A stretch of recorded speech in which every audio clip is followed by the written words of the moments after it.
I guess I'll start from the beginning. My name is Jake, and I had what I thought was a perfect life. I was married to Sarah for 8 years, and we had built a comfortable life together. She was beautiful, charming, and smart. We had a nice house, decent jobs, and a couple of dogs that we adored. Life felt great, or at least it did until the cracks started to show. At first, I noticed little things. Sarah was spending more time on her phone, texting late at night when she thought I was asleep. She started going out with her friends more often, claiming they needed a girls' night. I didn't think much of it at first. I mean, it's not uncommon for married couples to drift apart, right? But deep down, a nagging feeling crept in. My gut instinct was warning me something was off. Things came to a head when I noticed my financial advisor, Mark, was suddenly more involved in Sarah's life than I ever realized. They would spend time discussing investments that I wasn't privy to, which raised my eyebrows. I should have trusted my instincts, but I chose to brush it off, convincing myself it was just a friendship. One evening, I came home earlier than usual. I walked into our house, expecting to find Sarah curled up with one of our dogs, but instead, I found her sitting on the couch, her legs crossed, her phone tucked away. As I walked in, she hastily tucked her phone under the couch. It was such a small thing, but it struck me like a ton of bricks. I felt a wave of nausea hit me as I tried to shake off the feeling. A few days later, I made an impromptu decision to take a half day off work. I planned on surprising Sarah with lunch. I pulled up to the little cafe we loved and stepped inside, only to see Sarah giggling at a table with none other than Mark. They were leaning in close, sharing something on his phone. My heart sank and I froze in place, trying to process the scene in front of me. The laughter between them felt intimate, too intimate for my liking. I managed to collect myself and walked out, my mind racing. That was the moment everything went from doubt to certainty. I knew I had to confront her. I was angry, hurt, and more than a little scared about what this would mean for us. When I got home, I found her sitting on the couch, flipping through a magazine like nothing was wrong. My heart was pounding and I could feel the anger bubbling up inside me. "So how was lunch with Mark?" I asked, trying to keep my voice calm. Sarah looked up at me, her face a mask of confusion. "What are you talking about?" I felt my blood boil. "Don't play dumb with me. I saw you two together." Her reaction was astonishing. Instead of shock or guilt, she laughed, a cold, dismissive laugh that caught me off guard. "Oh, please, Jake, what are you jealous? We were just discussing your portfolio. You know how it is, business talk." My heart sank deeper. The blatant lie hung in the air, and I couldn't believe she thought I would buy it. I pressed further. "Stop lying. I saw you two together, and it looked way more than just business." Her expression changed to one of irritation. "You're being ridiculous. You're just insecure because I make more money than you. You have no reason to be jealous." At that moment, everything I thought I knew about our marriage shattered. I wanted to scream, to tear down her facade, but instead, I felt the sadness wash over me. The anger faded as the reality of betrayal set in. In the following days, I went through a whirlwind of emotions. I was angry, devastated, and utterly heartbroken. How could she do this to me, to us? This was my life, and I felt betrayed by the person I loved the most. As I lay awake at night, I realized I could not just let this go. I needed to take back control of my life. I didn't know how yet, but I knew I needed a plan. The thought of revenge danced in my mind, fueled by the betrayal. She had made a fool of me, and I was determined to ensure that she'd regret it. Stay tuned for what happened next. After that confrontation, I was a mess. I couldn't focus on work, my appetite vanished, and sleep became a distant memory. I felt like a ghost drifting through my own life, haunted by the images of Sarah and Mark together. I was furious, but I was also determined. I needed to plan my next move carefully. The idea of revenge was intoxicating, and I knew I had to strike at the heart of what mattered to her. In the days that followed, I started doing some digging. I had a good friend, Mike, who worked in tech and knew quite a bit about cybersecurity. I reached out to him, explaining my situation. He was sympathetic and offered to help me set up some monitoring on my accounts. It felt a bit invasive, but I was done with playing nice. I wanted to know exactly what was going on. With Mike's help, I set up alerts on our joint bank accounts and began tracking Sarah's spending patterns. What I found was eye-opening. Aside from her usual expenses, There were multiple transactions to hotels and a few high-end restaurants that I had never even heard of. Each one coincided suspiciously with the nights she claimed she was working late or hanging out with her friends. The fury inside me simmered as I compiled this evidence. I also discovered that her spending habits had changed significantly. She was spending money on things that were clearly meant for someone else, luxurious dinners, expensive gifts, and outings that were definitely not part of our budget. I felt sick to my stomach, but I was also invigorated. This was the ammunition I needed. As I continued my surveillance, I started thinking about how I could leverage this information. I had always been the one managing our finances, so I knew my way around investments. I decided to take a risk, one that wouldn't just get back at Sarah, but also secure my own financial future. I began researching various stocks and investment opportunities, using the knowledge I had gained over the years. I was going to make a series of strategic investments that would not only grow my wealth, but also leave Sarah with nothing once everything came crashing down. Then it hit me. If I played this right, I could create a situation where Sarah would have no choice but to face the consequences of her actions. I started to think long-term. I would gather all the evidence I had on her infidelity and present it in a way that made it clear she'd be walking away with nothing. I wanted her to experience the same betrayal I felt, having built a life together only to find herself alone and broke. Over the next few weeks, I kept my head down at work while I built my plan. I made sure to act normal around Sarah, pretending that everything was fine. I had learned the art of deception well. I even acted like I was concerned for her well-being, asking if she needed anything or if she wanted to talk about her stress from work. She fell for it completely, oblivious to my true intentions. Meanwhile, I started investing my savings in promising stocks, diversifying my portfolio. I was meticulous, watching trends closely. I also opened a separate account where I could discreetly manage my investments. It required some late-night research and occasional meetings with Mike, but it was worth it. I could feel the momentum building within me as I took control of my financial destiny. One night, as I was poring over reports, I received an unexpected text from Mike. "Hey, I just saw Sarah and Mark together at the bar downtown. Thought you might want to know."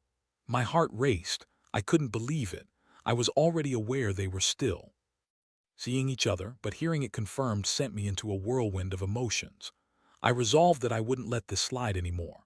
I needed to confront them, but in a way that would leave Sarah exposed and humiliated.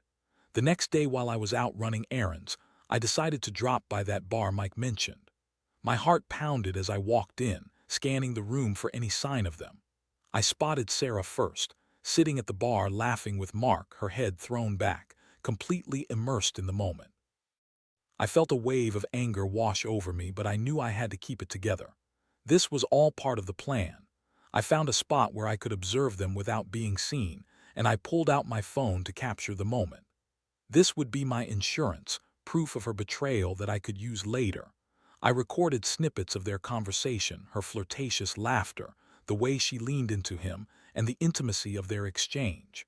I felt powerful knowing I was the one pulling the strings now. As I left the bar, I couldn't shake the feeling of satisfaction that washed over me. I was on my way to turning the tables. Soon she would learn that actions have consequences, and I was ready to see her face when it all came crumbling down. I knew I was playing a dangerous game, but I felt alive for the first time in weeks. This was my life, and I was going to take it back one step at a time. Stay tuned for what I do next. With the evidence I had gathered, I felt like I was sitting on a powder keg, just waiting for the right moment to strike. I had recorded Sarah and Mark at the bar, and the thrill of knowing I held that power pushed me forward. I didn't want to act too quickly. Timing was crucial. I had to ensure everything fell into place perfectly. I spent the next few weeks focusing on my investments. The stocks I had chosen were beginning to perform well, and I could see my wealth steadily growing. Meanwhile, I kept playing the dutiful husband at home, trying to maintain the illusion of normalcy. Sarah had no idea what was brewing beneath the surface. One evening, as we sat together On the couch watching one of those ridiculous reality shows she loved, I couldn't help but feel a wave of disgust. How could I sit here, shoulder to shoulder with the woman who was betraying me? I had to confront her, but I wanted to do it in a way that would ensure maximum impact. I decided that I would bring everything to light in a single, explosive confrontation. The night finally came. I had everything planned out. I had taken the day off work, allowing myself to prepare mentally for what was about to unfold. I woke up early, went for a run to clear my head, and returned home to find Sarah still in bed. I poured myself a cup of coffee and sat at the kitchen table, going over my thoughts one last time. When Sarah finally emerged, her hair tousled and her eyes still heavy with sleep, I knew it was time. "We need to talk," I said, my voice calm yet firm. She looked at me with a mixture of confusion and annoyance, as if she could sense the seriousness in my tone. "Can it wait? I just woke up." "No, it can't." "Wait," I replied, standing my ground. "I know about you and Mark." Her expression shifted instantly from confusion to a defensive rage. "What are you talking about? You always jump to conclusions." "No, Sarah, I've seen you together. I have proof. You're not as clever as you think." I pulled my phone from my pocket and showed her the video. I watched her face drain of color as she realized I had caught her in the act. "You bastard!" she yelled, her voice rising in pitch. "You were spying on me. You are so insecure. Don't you dare turn this around on me," I shot back. "You're the one who decided to cheat. I'm just giving you what you deserve, a taste of your own medicine." She stood there livid, but I could see the fear in her eyes. "Jake, I can explain. It's not what it looks like." "Really? Because it looks like you're having a romantic relationship with my financial advisor," I shot back, cutting her off. "You think you can just waltz around and betray me without any consequences?" "No more lies, Sarah. You need to take responsibility for your actions." Her defensiveness quickly shifted to tears. "I didn't mean for it to happen. It just did." I felt a mixture of anger and satisfaction. This was the moment I had been waiting for. "You didn't mean for it to happen. That's your excuse. You could have chosen to be honest, but instead you chose to betray me. How long do you think I would have stayed in this marriage if I'd known you were out screwing around?" "I'll change. I swear I'll cut things off with Mark." She pleaded, desperation etched on her face. "No, Sarah, you can't just erase what you've done. You've crossed a line and now you'll face the consequences." I paused, letting my words sink in. "Do you really think I'd be stupid enough to stick around after everything you've done?" Her entire demeanor shifted. The tears were still flowing, but now they seemed to be more about fear than remorse. "What do you mean? What are you saying?" "I'm saying I'm done. I'm filing for divorce." The words felt liberating, a weight lifting off my shoulders. I had made my decision, and there was no going back. "Jake, please, you don't mean that," she cried, stepping forward to grab my arm. I recoiled from her touch. "Don't you dare try to manipulate me with tears. This isn't going to work. You've lost my trust completely, and you've lost my love. You chose this path." "Fine, if you want a divorce, I'll fight you for everything. You think you can just take everything from me?" She spat, her anger flaring up once more. I met her gaze, unwavering. "I'll take what's rightfully mine, and I'll make sure you won't have a dime of it. You'll be left with nothing. You made your choices, and now you'll live with the consequences." The look in her eyes shifted from rage to uncertainty, and for a moment I felt a pang of guilt. But then I remembered those nights of betrayal and the laughter she shared with Mark. I couldn't dwell on that. I had to stay focused on my plan. As she stormed off to the bedroom, I felt a sense of triumph. I had finally confronted her, and now it was time to execute the final stage of my plan. I couldn't wait to see her reaction when she realized that I was not only taking control of my life, but also ensuring her downfall. Stay tuned for the next part of this saga. In the days following our confrontation, the atmosphere in the house was thick with tension. Sarah was furious and desperate, and I could tell she was scrambling to regain control over the situation. I, on the other hand, was feeling more empowered than I had in a long time. I had made my decision. I would not only leave her but also ensure that she suffered the consequences of her actions. I began preparing for the divorce. I reached out to a family lawyer, someone my friend Mike recommended. The first meeting was illuminating as I laid out my situation and the evidence I had collected. The lawyer was confident that I had a strong case, especially with the proof of her infidelity. I felt a wave of relief wash over me. I was finally taking action instead of letting my emotions dictate my life. Divorce can often get messy, but with the right approach, you can walk away with what you deserve. My lawyer explained. I nodded, already feeling a spark of hope. I wasn't going to let Sarah take me down with her. We also discussed financial matters. I learned that I could request temporary alimony depending on our income distribution. The thought of Sarah being forced to confront her financial independence sent a thrill down my spine. She'd always prided herself on being the one making more money in our marriage, and now I was about to flip that narrative. As I gathered all the documents I would need, bank statements, proof of investments, and our joint account history, I began to feel more and more like a man in control. I spent hours organizing everything, meticulously preparing for every angle Sarah might try to play against me. I wanted to ensure that she had no way of discrediting my claims. One evening, while I was at home poring over my notes, Sarah walked in, her face flushed with a mix of anger and desperation. "Have you really thought this through?" she demanded, crossing her arms defensively. "You're throwing away everything we built together over a little mistake." "A little mistake?" I shot back, unable to contain my anger. "You had an affair. You were sleeping with my financial advisor while lying to my face. That's not a little mistake, Sarah, that's a betrayal." She looked momentarily taken aback, then steeled herself. "You know what? Maybe I did make some poor choices, but doesn't our entire relationship count for something? You're just going to throw that all away." "I'm not throwing anything away. You did that the moment you decided to cheat on me." "I'm reclaiming my life, and that starts with getting rid of you," I said firmly. Her expression hardened, and for a moment I saw the real Sarah, the manipulative, entitled woman I had come to despise. "You'll regret this, Jake. I'll make sure you pay for what you're doing," she hissed, her voice low and dangerous. "Go ahead and try. I'll be waiting," I replied, feeling a surge of confidence. I was ready for her games. I wasn't afraid anymore.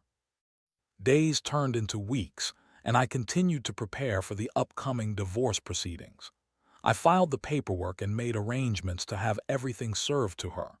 The anticipation of watching her face when she received those papers filled me with an odd sense of satisfaction. But then, as fate would have it, I received an unexpected call from Mike.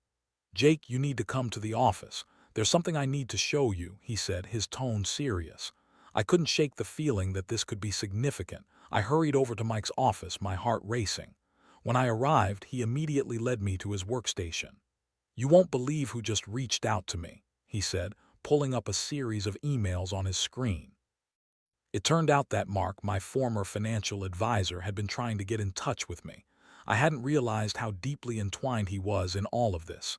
"He's trying to offer you some sort of deal," Mike explained, clicking through the messages. "It looks like he's trying to save his own skin." I felt my blood boil. "What do you mean, a deal?" "Apparently, he's willing to confess to the affair if it means avoiding legal repercussions. He's worried about what Sarah might do now that she's in a corner," Mike clarified. The thought of Mark being caught in his web of lies was like music to my ears. I couldn't believe my luck. I had the upper hand, and now, with Mark's impending confession, I could dismantle Sarah's entire narrative. This was a golden opportunity. "Set up a meeting," I instructed Mike, my heart racing with excitement. "I want to hear what he has to say." When the day of the meeting arrived, I was a bundle of nerves and adrenaline. I walked into Mike's office, and there was Mark, looking sheepish and nervous. He glanced up at me, his expression a mixture of guilt and fear. "Jake, thanks for meeting with me," he said, avoiding eye contact.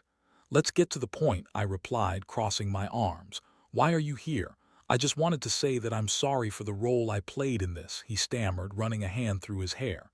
"It was a mistake, and I never meant for it to go this far." "Save it. What do you want?" I pressed, cutting him off. "I want to make things right. If it helps, I'm willing to testify that Sarah was the one who approached me. I can admit that the affair was mutual and that she was the one who pursued me," he said, his voice shaking. I could hardly believe what I was hearing. This was exactly what I needed.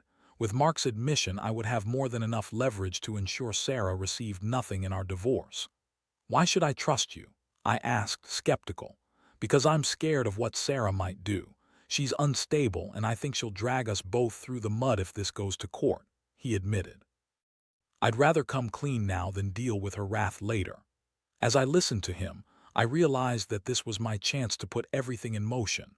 I left the meeting feeling a renewed sense of purpose. I was going to dismantle Sarah's world, piece by piece, and I was going to enjoy every moment of it. Stay tuned for the final chapter of this saga.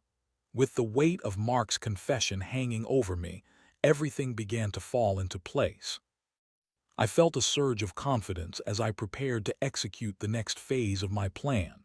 With Mark willing to testify that Sarah had pursued him, I was armed with the ammunition I needed to ensure my victory in the impending divorce.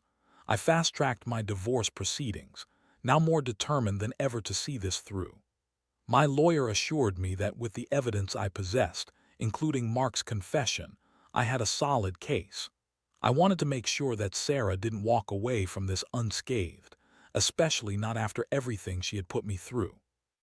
As I sat down with my lawyer to finalize the paperwork, I could feel the excitement bubbling in my chest. "Let's get this done," I said, my voice steady. I was ready to reclaim my life and my financial future. Meanwhile, Sarah was in the dark, still clinging to the hope that she could manipulate me into reconsidering the divorce. I had noticed her attempts to engage me more, trying to act as if nothing had happened. She would casually bring up our favorite shows, reminisce about trips we'd taken, and even feign interest in my investments. I could see the desperation in her eyes, but I was resolute. One evening, as I was organizing my documents at the kitchen table, Sarah walked in with an air of false cheerfulness.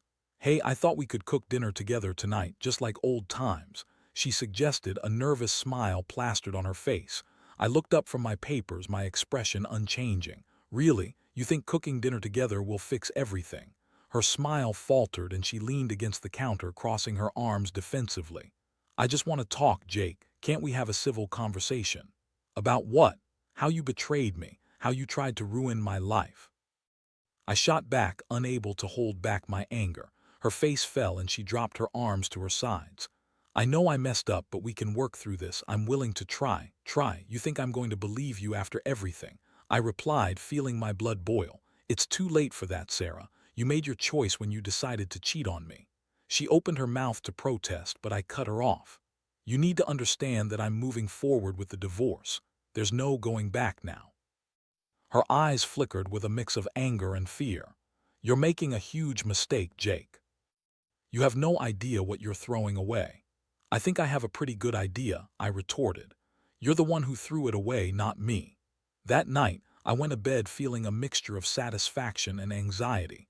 I could see the end of this chapter of my life approaching, but I also knew that Sarah wouldn't go down without a fight. The following week, the day arrived when I would officially serve Sarah with the divorce papers. I had arranged for my lawyer to deliver them, ensuring that everything was handled legally and above board. I wanted to be present, though, to witness her reaction. When my lawyer knocked on the door and handed her the papers, I stood off to the side, pretending to be preoccupied with my phone. I could see the moment her brain processed the reality of what was happening. The disbelief on her face quickly morphed into anger as she read through the documents. "Are you kidding me?" she yelled, throwing the papers down on the kitchen counter. "You're really doing this?" I stepped forward, wanting to maintain control of the situation. "Yes, I am. You made this choice, remember. I'm not going to be your doormat any longer." She glared at me, her emotions swirling from disbelief to rage. "You think you can just take everything from me? I won't let you. You should have thought of that before you decided to cheat. You brought this on yourself," I replied, feeling a sense of calm wash over me. As our argument escalated, I saw something flicker in her eyes, a hint of desperation. "What do you even want, Jake?" she shouted, her voice rising. "Do you want to ruin me?" "Honestly, yes," I admitted, feeling a rush of adrenaline. "You need to face the consequences of your actions." She took a step back, her expression shifting to one of vulnerability. "You're so cruel. This isn't who you are," she said, her voice trembling. "No, Sarah, this is who you made me become. You broke me and now I'm taking back what's mine. I'm done being the victim," I said firmly. As the confrontation reached its peak, I could feel the walls closing in around her. I had no sympathy left. She had used every trick in the book to manipulate and deceive me. Days turned into a blur as we began navigating the divorce process. With Mark's confession set to be presented during the proceedings, I felt a sense of victory starting to brew. The thought of watching Sarah squirm as the truth came to light was almost exhilarating. The court date finally arrived, and as I entered the courtroom, I felt a wave of nerves. I was prepared, but the reality of the situation hit me hard. This was it. I was about to see the culmination of everything I had worked for. When Sarah walked in, she looked disheveled and unprepared, her confidence diminished. I could see the fear in her eyes as she took a seat, scanning the room. Mark arrived shortly after, looking equally anxious. I watched as he took a seat on the opposite side, and I could sense the tension rising. As the proceedings began, I felt a sense of calm wash over me. I was ready. The judge called Mark to the stand, and I held my breath as he began to recount his side of the story. "Mark, can you tell us about your relationship with Sarah, my lawyer?" Prompted, Mark hesitated, casting a glance at Sarah, who was now visibly sweating. Yes, there was an affair. It was a mistake and I didn't intend for it to happen." As he laid out the details, I could see Sarah's composure crumbling. The truth was finally surfacing and there was nothing she could do to stop it. Stay tuned for the final part of this journey. As Mark continued to testify, I could hardly contain my feelings of triumph. The courtroom felt charged with tension as he went through the details of the affair, admitting that Sarah had been the one to initiate it and that he had been drawn in against his better judgment. I could see Sarah's expression shift from annoyance to sheer panic. Her facade was crumbling and I reveled in it. "Was there any involvement on Jake's part that influenced your decisions?" my lawyer asked, and I could see Mark hesitating. "No, not at all. Jake was completely unaware of what was happening until it was too late," Mark replied, looking directly at me. I felt a rush of vindication. As the testimony continued, I could feel Sarah's anger radiating off. Her lips trembled and I noticed her hands clenching into fists. The judge took notes and I realized that this was the moment I had been waiting for, the unraveling of all her lies. When Mark finally finished his statement, I felt a surge of adrenaline. The judge turned to me, gesturing for me to take the stand. I walked up, my heart pounding but my resolve unshaken. I had spent countless nights thinking of this moment, and I was ready to lay it all out. "Jake, can you describe your relationship with Sarah prior to the affair?" my lawyer began. I took a deep breath, recalling all the good times, our laughter, the adventures, the love we once shared. "We had a solid relationship," I said, my voice steady. "At least I thought we did. We built a life together, but the moment she chose to betray me, everything changed." As I spoke, I could see Sarah's expression shift from anger to guilt. She knew I was right, and I could feel the courtroom's attention shifting to her. "Can you tell us how you learned about the affair?" my lawyer pressed. I recounted the moment. I stumbled upon their relationship, the gut-wrenching realization that my wife had been unfaithful. I was blindsided, and then it became clear that the trust we had was shattered. I had to make a choice for my own well-being. The judge nodded, and I could see Sarah fidgeting in her seat, her anger giving way to desperation. I was relishing this moment, knowing that I was reclaiming my power. Once I finished my testimony, I returned to my seat, feeling the weight of the moment settle around me. Sarah was next, and I could sense the tension in the room as she stood up. She breathed heavily, trying to regain composure as she approached the stand. "Sarah, do you admit to having an affair with Mark?" my lawyer asked directly. She hesitated, looking between the judge and me, her facade of confidence slipping. I did," she finally admitted, her voice barely above a whisper. "Can you explain your actions?" my lawyer pressed. "It was a mistake," she exclaimed, a hint of hysteria creeping into her voice. "I was stressed about work and Mark was just there. I never meant for it to become this." "Serious?" I felt a wave of anger wash over me, but I forced myself to remain calm. This was her moment to take responsibility, and instead she was still trying to play the victim. Is it true that you initiated the relationship? My lawyer continued. Yes, but, she started, but I could see the weight of her lies crashing down. She floundered, unable to find a justification for her actions. The judge looked unimpressed. Your actions have consequences, Sarah. This court takes infidelity seriously. As the judge continued the proceedings, I began to feel a sense of closure starting to wash over me. I had fought hard for my dignity and self-respect, and now it felt as if the universe was aligning to reward me for my resilience. When the judge finally rendered the decision, I felt a mix of relief and vindication. Based on the evidence presented, this court finds in favor of Jake. The request for divorce is granted. Sarah will not receive any alimony, and the division of assets will be handled according to the law. Your actions have consequences that cannot be overlooked. I could hardly believe what I was hearing. I had won. I had taken back control of my life, and I was no longer a victim of Sarah's deceit. As I walked out of the courtroom, I felt lighter than I had in months. I had faced my demons and come out on the other side, stronger and more resilient. I knew I had a long road ahead, but I was ready for it. In the weeks that followed, I focused on rebuilding my life. I dove deeper into my investments, allowing my financial portfolio to flourish. I spent time with friends, rediscovered my passions, and slowly began to learn how to trust again. Looking back, I realized that this experience taught me invaluable lessons about self-worth, resilience, and the importance of standing up for myself. I'd endured hurt, but I came away with a renewed sense of purpose. I learned that sometimes, the hardest battles lead to the most significant growth.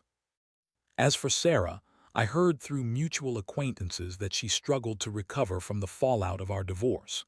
She had believed that her charms could manipulate the world around her, but she was learning the hard way that actions have consequences. And as for me, I wasn't looking for revenge anymore. I was focused on my own happiness. I had turned a painful chapter into a powerful story of resilience, and I was ready to embrace whatever came next. I had learned that love could be a great teacher, even when it hurts. I walked away from that life with a sense of pride and strength, knowing that I had chosen to reclaim my narrative. I was ready for the next adventure, whatever it might hold.